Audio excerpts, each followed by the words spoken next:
मोनू जी, झारखंड से। राधे राधे महाराज जी। महाराज जी, आपके इस सेवा में जितने भी संत बाबा जी हैं, लगभग सबकी बड़ी बड़ी जटाएं हैं। महाराज जी, क्या सहचरी भाव के लिए बड़ी जटाएं रखना? सहचरी भाव के लिए नहीं, बाबा जी रोज क्या प्रेस करें? रोज दाढ़ी बनाए घूमे तो कहोगे रोज बाबा जी होकर के दाढ़ी बनाते हो यार, कैसे जी लेते हो यार? अगर हम रोज बनाने लगे तो बाबा जी होकर चिकने घूमते हो, और अगर बाढ़ रखा लिया तो उन्हें बाबा जी होकर सेंचुरी भाव के लिए आवश्यक है। अरे जी रहे यार, जी लेते हो। अब रोज साबुन लगावे, तेल लगावे, कंघा चलावे तो कहोगे यार क्या जुल्फे काढ़े बाबा जी घूम रहा है। और अगर हम ऐसे ही जंगली की तरह जी रहे तो भी कहेंगे क्या इसकी जरूरत क्या है, काहे को जटा बढ़ाए हो? तो हमें जीने दो और भजन करो। लक्ष्मण चौहान जी, मऊ से। राधे राधे महाराज जी। महाराज जी, आपके चरणों में कोटि कोटि प्रणाम। महाराज जी, आपके सत्संग के माध्यम से सुना है कि गुरुदेव भगवान की श्री जी को मिलने में देहाभिमान का होना सबसे बड़ी बाधा है। तो गुरुदेव भगवान, इस बाधा को मिटाने के लिए साधक को किन किन प्रयासों का अभ्यास करना चाहिए? सबसे पहले तो सदगुरुदेव भगवान की शरण में होना चाहिए। फिर भक्तों के पावन चरित्रों का कथन और श्रवण होना चाहिए। भक्तों के पावन चरित्र कथन श्रवण से बहुत जल्दी हृदय निराभिमानी हो जाता है। भक्तों की चरण रज का अभिषेक करने से देहाभिमान गलित हो जाता है। बिना भक्तों की चरण रज का सेवन किए देहाभिमान गलित नहीं होता है। रहु गणित तपसा न याति न चेज्या न निरूपणा गृहाद्वा न छंदसा नैव जलाग्नि सूर्यो बिना महत्पाद रजोभिषेकम। महापुरुषों की चरण रज का अभिषेक किए बिना ये देहाभिमान गलित नहीं होता। इसलिए सदगुरुदेव की शरण में होकर भक्तों का संग, भक्तों के चरित्र सुनना, भक्तों का सेवन मन वचन कर्म से उनकी सेवा बन जाए तो भगवान की असीम कृपा भक्त सेवन से होती है। भगवान की कृपा जिसे प्राप्त करनी है वो भक्त सेवन करे। भक्त सेवन करने से जिनकी संगति रात जाति कुल मद सब नन सही। भक्तों के संग में रहने से, भक्तों के चरित्र सुनने से, भक्तों की नामावली का गुणगान करने से हमारी जाति का अभिमान, विद्या का, कुल का, देह का, सब तरह का अभिमान नष्ट हो जाता है। इसलिए नमन भक्ति के द्वारा भक्त संग करते हुए भगवान नाम जप के प्रभाव से इसी जन्म में हम भगवत प्राप्ति कर सकते हैं। अजहू सोच विचार के गए भक्तन पद ओट, हरि कृपाल सब पाछली क्षमे तेरी खोट। आज भी सोच विचार करके देख लो तुम क्या कर सकते हो। इसलिए भक्तों की चरण शरण ले लो। भक्तों की कृपा से तुम्हारे पीछे के सारे अपराधों को भगवान माफ कर देंगे और तुम्हारा देहाभिमान भी वो गलित कर देंगे। तो भक्तों का संग अत्यंत अनिवार्य है। भक्त चरण रज, भक्तों के वचनों का श्रवण, भक्तों के चरित्रों का गायन, इससे देहाभिमान नष्ट हो जाता है। पूनम जी, फरीदाबाद से। राधे राधे महाराज जी। महाराज जी, आत्म साक्षात्कार क्या है और आत्म साक्षात्कार हो जाने पर कैसा अनुभव होता है? आत्म साक्षात्कार अपने स्वरूप का अनुभव, किसी और का नहीं।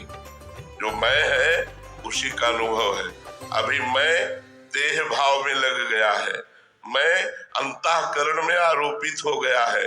अंतःकरण इंद्रियों के साथ विषय भोगों में लगा हुआ है, तो आप अनुभव ही नहीं कर सकते, भावना ही नहीं कर सकते, कल्पना ही नहीं कर सकते कि आत्म स्वरूप क्या है।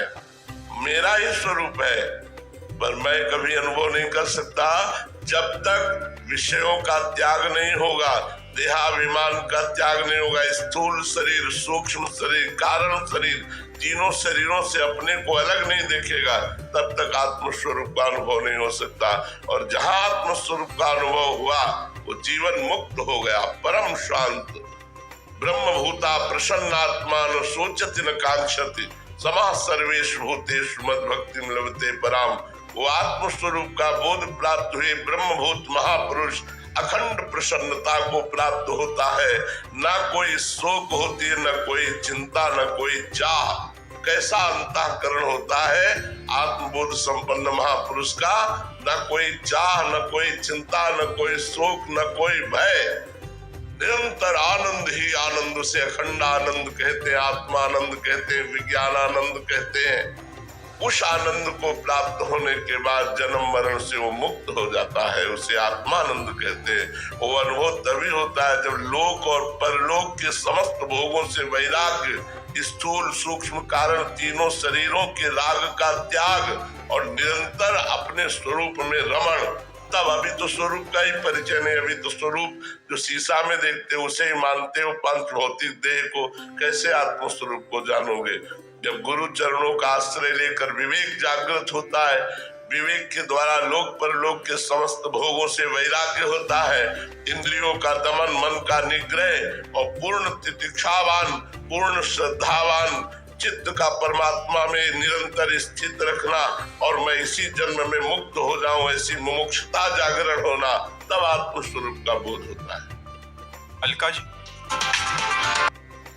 लगाती है तो तर्क सहित होकर पूर्णतः गुरुदेव के चरणों में रति हो और सब छूट जाए, साधु को ऐसा क्या करना चाहिए कि उसकी शरणागति पुष्ट हो? गुरु प्रदत्त नाम और मंत्र का जप करना चाहिए। जितना गुरु मंत्र का जप करोगे उतने गुरु में श्रद्धा बढ़ती चली जाएगी, विश्वास बढ़ता चला जाएगा।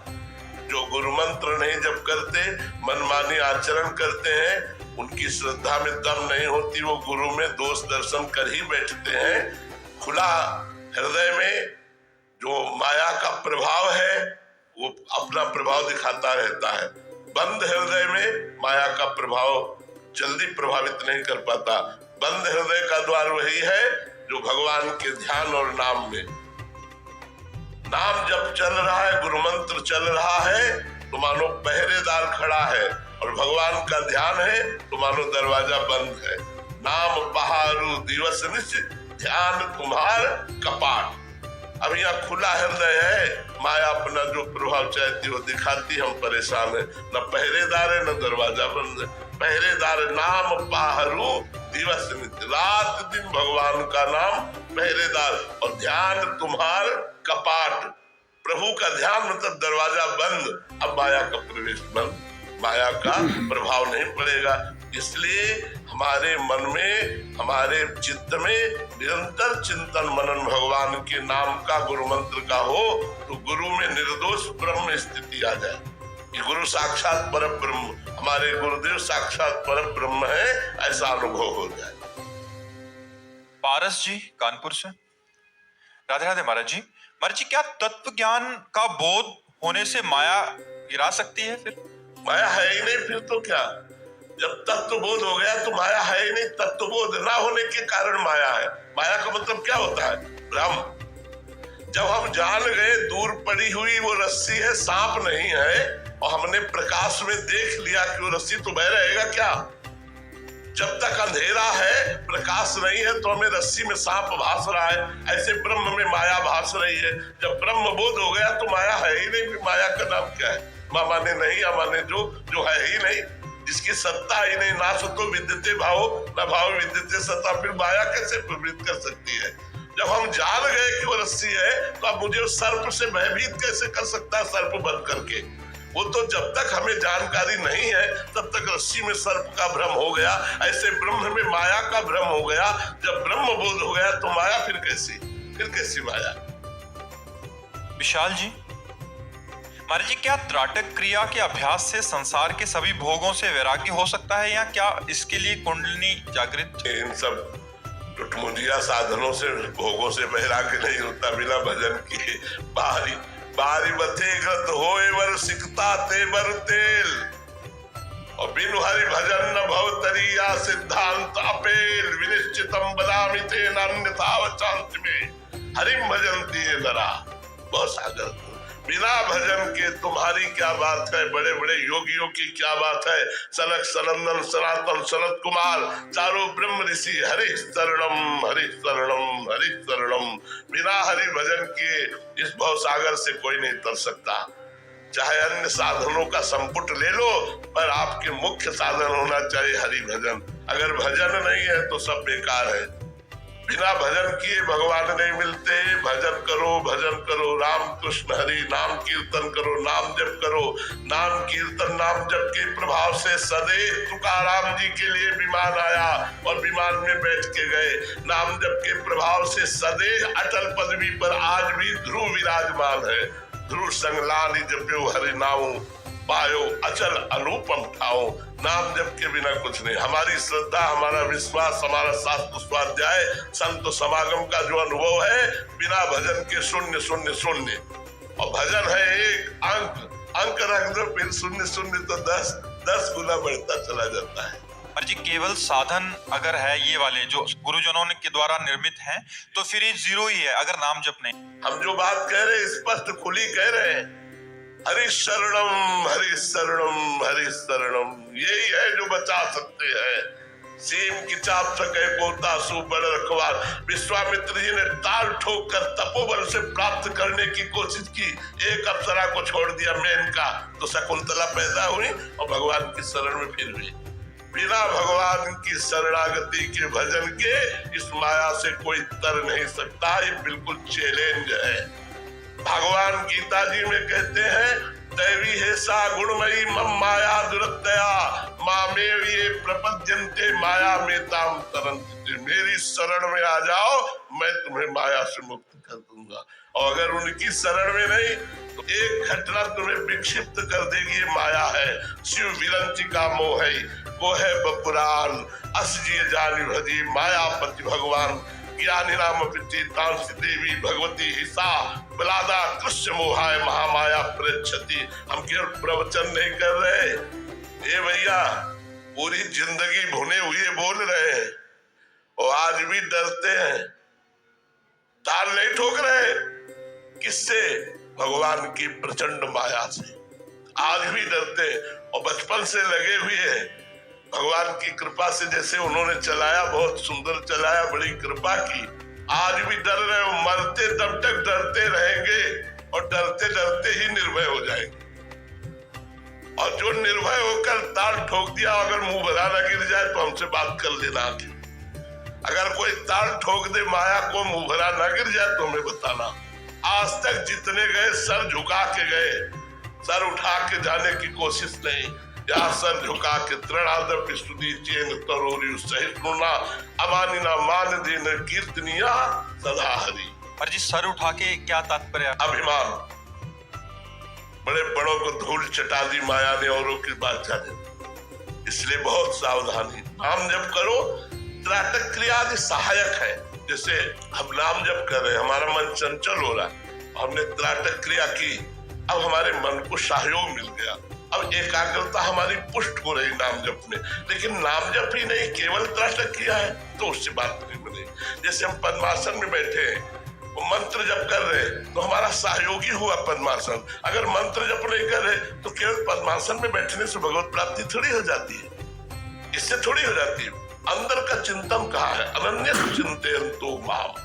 भगवान आदेश कर रहे हैं, अनन्य चेता सततम यो माम स्मृति नित्य। शास्त्रों की बात को समझो, संतों की बात को समझो। तुम्हारी बात को हम काट नहीं रहे, तुम्हारी बात को और पुष्ट कर रहे हैं। उसे भगवत भजन से युक्त करो। श्लोक जी, महाराज जी दीक्षा का अर्थ समझना चाहता हूँ। दीक्षा का वास्तविक अर्थ क्या है? इच्छा को समर्पित कर देना ही दीक्षा कहते हैं। अपनी इच्छाओं को गुरुदेव के चरणों में समर्पित कर देना ही शिष्यता है। गुरुदेव की इच्छा को अपनी इच्छा बना लेना ही दीक्षा है। अपनी इच्छाओं को मार देना ही दीक्षा है। केवल कंठी बंधा लेना और कान फुकवा लेना ही दीक्षा नहीं। अब इच्छा रहित होकर गुरुदेव की इच्छा के अनुसार जीवन चला ले, वही सच्चा शिष्य है, वही दीक्षा है। जो गुरुदेव दे रहे हैं